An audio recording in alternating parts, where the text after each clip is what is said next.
Well, that's frozen solid. There's the runway. What is up, guys? And welcome to a beautiful December day up here north of Reno in the high desert. You know, we've been getting hammered by storm after storm, so there hasn't really been any good flying to be done lately. And today is actually one of the first days that we got really nice weather. The unfortunate part with the snow being covering all the ground and most of our landing spots, even higher elevation than we are here at my house, I don't think I want to go do any off-field stuff, but I do want to go land somewhere that's actually probably the scariest place for me to land. And you guys are probably going to laugh at this, but I think it's time that I go venture into towered airspace. I'm Trent Palmer. I fly drones for a living and bush planes for fun. Follow along as I journey off the beaten path of aviation.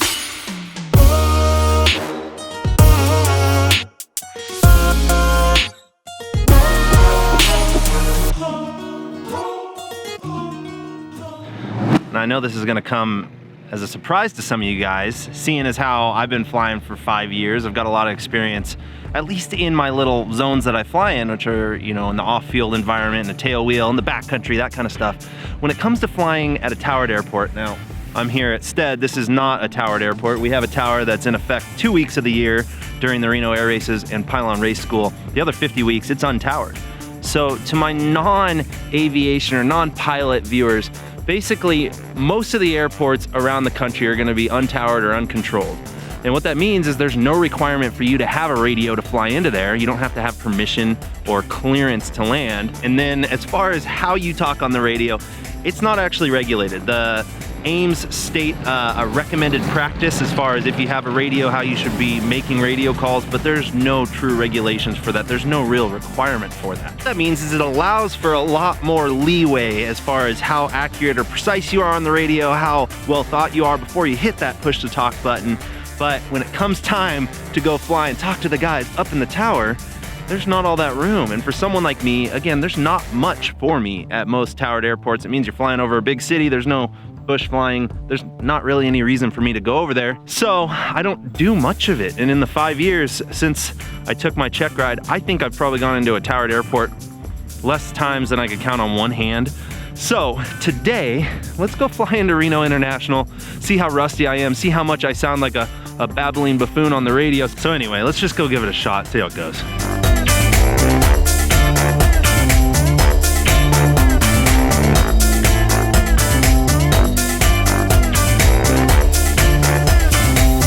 Now, a few people have asked if I could document what my pre-flight consists of, and on the Kit Fox, it's pretty straightforward. Very simple aircraft, so I'm always checking the strut attach points, everything on the landing gear, inspecting the propeller.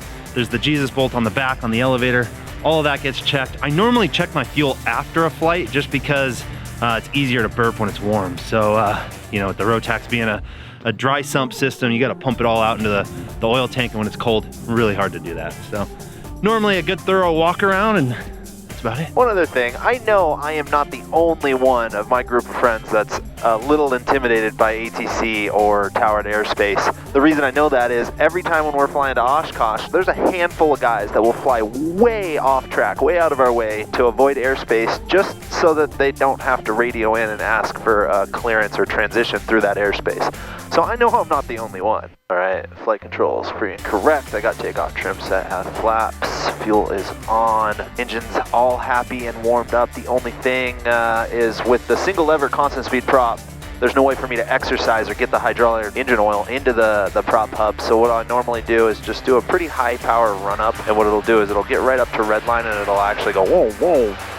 That works as my way of exercising or getting warm engine oil up into the prop. There's no lights, both lanes are active, everything is good to go. So let's go ahead and get out of here, head into the big scary airspace. It's the traffic. Freedom Fox taking runway 8 will be southbound departure instead.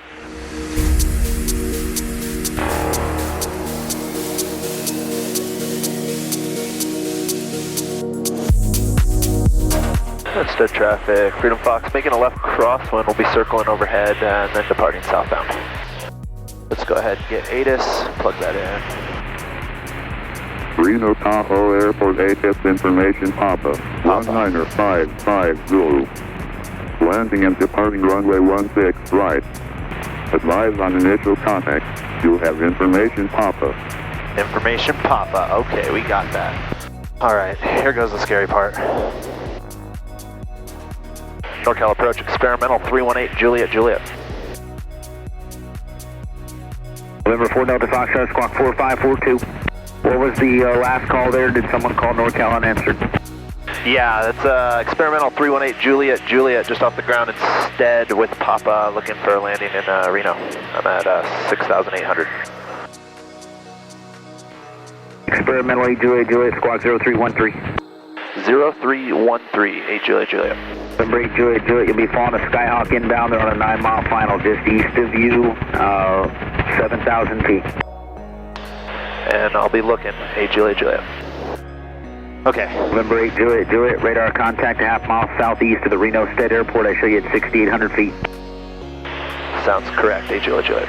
See, that is one of those times that I don't know, what November 8 Juliet, Juliet, make straight into 16 right. Let tower know you're looking for the Skyhawk to follow. Contact Reno Tower 118.7. I'll go straight in, contact tower 118.7, 8 Juliet, Juliet. Thanks. November 4 Delta Foxtrot, radar contact. And Reno Tower, experimental 8 Juliet, Juliet, about 10 to the north, inbound. It sounds like I'm number 2 looking for a Skyhawk for 16 right. Experimental 318 Juliet, Juliet, Reno Tower, number 2, follow the Skyhawks. They're off your left, 4 miles, 6,500, runway 16 right, clear to land. 16 right, clear to land, thanks. 8 Juliet, Juliet. Okay, so, see how quick that just happened? And you can tell I'm stumbling. I don't know what the protocol is. I don't monitor tower frequencies very often, so here I am, not sure what to say, and I just get backed up and I'm like, yeah, that sounds correct. But anyway, the big thing, and I know that the people on the other end are just people like us. They're here to help us, to keep us safe. It's just funny. If it's something that you're not used to, it can be intimidating, and this is no different. Experimental 8 Juliet, Juliet, traffic to follows in a 1 mile, final 5,300. Roger that, 8 Juliet, Juliet. Look.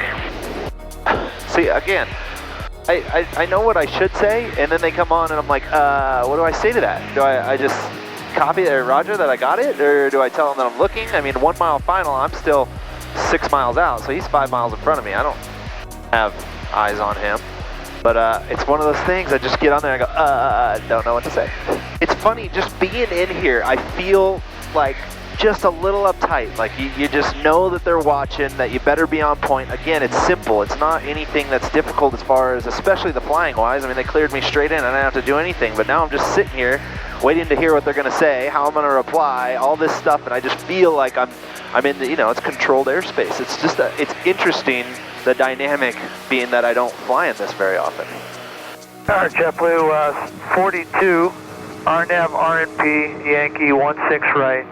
JetBlue 42, Reno Tower, wind 070 at 4, runway 16 right, clear to land. Traffic will depart prior to arrival, dash 8. 6 right, clear to land, JetBlue 42. And Tower, experimental 8 Juliet, Juliet. I'm just looking for a stop and go. Experimental 8 Juliet, Juliet, unable to stop and go, runway 16 right, cleared for the other options. Roger that. I will do a full stop taxi back if that's okay. 8 Juliet, Juliet. Perfect. I know that there's a Alaska Airlines flight waiting for me right now, so I'm at full cruise speed. I'm, coming over the numbers here in a few seconds, and I'm just going to pull it back and slow down right at the last second, just to try to expedite. I mean, there's got to be 80 people on that plane waiting on me right now. Traffic ahead and to your left, 4 miles westbound. We'll be turning southbound to join finals in the Airbus, descending out of 7,100. Report the traffic in sight. Horizon 2164, runway 16 right, line up and wait. Traffic Airbus, turning a 4 mile final. Line up away 16 right, Horizon 2164. Cessna 50 Papa, follow the Airbus, caution, wake turbulence, continue. We'll follow the Airbus, caution for the wake turbulence, 50 Papa.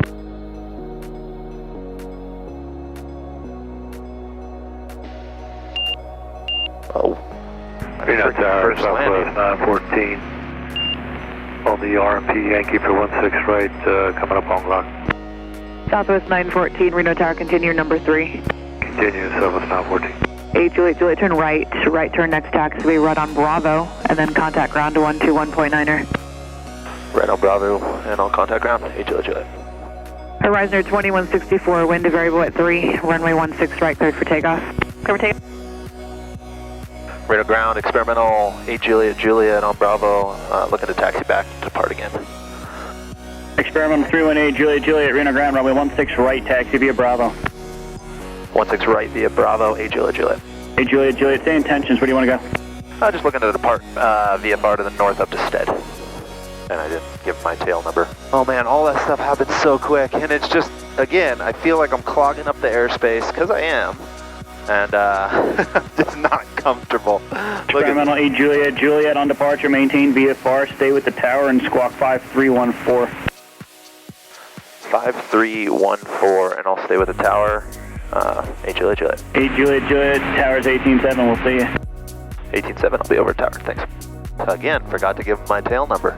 So, just a minute ago, that Airbus just landed, so I am really aware and concerned about wake turbulence.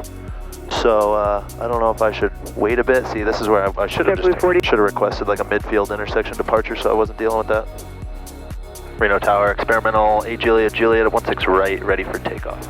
Experimental 318 Juliet, Reno Tower, fly runway heading, wind calm, runway 16 right, cleared for takeoff. I will fly runway heading, winds calm, clear for takeoff, thanks, 8 Juliet. See how bad I get so nervous now. I am very, very worried about wake turbulence right now.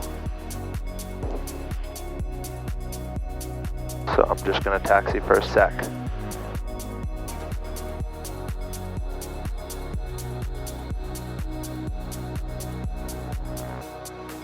Get to a flying speed that I can handle.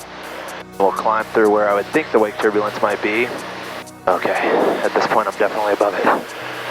Again, the things that are at big airports Tower 23 Golf, scare the heck out of me. For 1. Experimental 8 Juliet, continue on runway heading, expect your right turn out in a few more miles. Continue on heading 8 Juliet. Say altitude. 5,900. Roger. Again, forgot to say my tail number. I don't know why it makes me so nervous. 8 Juliet, right turn out approved. Right turn out approved, 8 Juliet, thanks.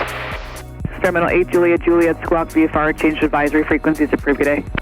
VFR, frequency change approved, thanks so much, 8 Juliet. Okay, I am officially let go. I am not part of them anymore.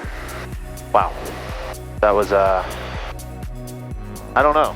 Every time it's intimidating. And like I said, since I've gotten my pilot's license 5 years ago, I really have only gone into a Class Charlie airport a handful of times, probably 4 since my check ride, so that being number 4, I think only twice with the Kip Fox. So that was an interesting moment. Again, nothing like what I normally do. It's nothing super difficult or intense or potentially hazardous, as some people may call it. But anyway, I hope you guys liked this short little quick video of me going somewhere I'm totally uncomfortable. And you guys know the drill. Like this video if you do. Subscribe if you haven't. Come be my wingman. See you on the next one. Peace.